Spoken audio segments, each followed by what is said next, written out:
En diciembre de 2018 se concretó en nuestro país la creación de la Fiscalía General de la República, que tiene origen en la reforma del artículo 102 constitucional.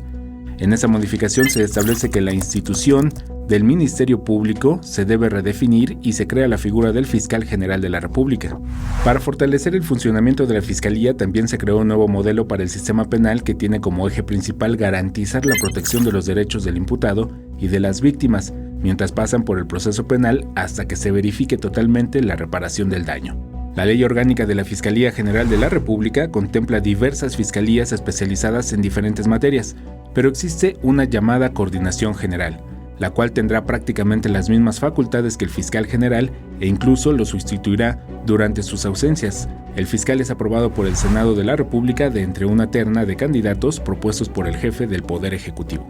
La Ley Orgánica de la Fiscalía General de la República establece que la Fiscalía tiene las siguientes funciones: